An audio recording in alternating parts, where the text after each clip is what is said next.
రైతులందరికీ నమస్తే అండి. ప్రజెంట్ అయితే మనం ఇక్కడ చింతలకుంట మార్కెట్లో ఉన్నామండి. ఇక్కడైతే హర్యానా నుంచి అయితే లోడ్ దిగిందని మనకి చెప్పడం జరిగింది. ముర్రా బ్రీడ్కి సంబంధించిన లోడ్ అయితే దిగిందండి. ఇక్కడ చూసుకోవచ్చు, క్వాలిటీని బట్టి రేట్లు ఉంటాయండి. పాల కెపాసిటీ అయితే 14 నుంచి 16-17 లీటర్లు పాలు ఇచ్చే గేదెలు అని చెప్పారు మనకి. ఇటు అడ్డర్ క్వాలిటీ కూడా మీరు చూసుకోవచ్చు. అన్నీ కూడా హెవీ సైజ్ బఫెలోస్ అయితే లోడ్ దిగింది. దూడలు అయితే అన్నిటికీ ఉన్నాయండి.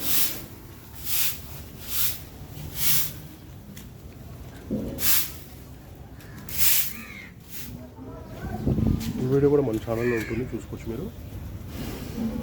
వాటి రేట్లు అయితే ఏంటి, వాటి మిల్క్ కెపాసిటీ అన్నీ మొత్తం విషయాలు అయితే పూర్తి వీడియో అయితే మన ఛానల్లో ఉంటుంది. సిబి న్యూస్ హైదరాబాద్ యూట్యూబ్ ఛానల్లో ఒకసారి అయితే ఫుల్ వీడియో కూడా చూడొచ్చు. ఇంకా మన ఛానల్ని సబ్స్క్రైబ్ చేసుకోకపోతే మాత్రం ప్లీజ్ సబ్స్క్రైబ్ చేయండి. ఇదైతే ప్రజెంట్ చింతలకుంట మార్కెట్లో లోడ్ దిగిందండి. శివయ్య గారి షెడ్లో ఉన్నాం ప్రజెంట్. ముర్రా బ్రీడ్కి సంబంధించిన గేదెలు అయితే హర్యానా నుంచి లోడ్ దిగాయి. నెంబర్ ఉంటుంది వీడియో మీద, కాల్ చేసి మాట్లాడుకోవచ్చు.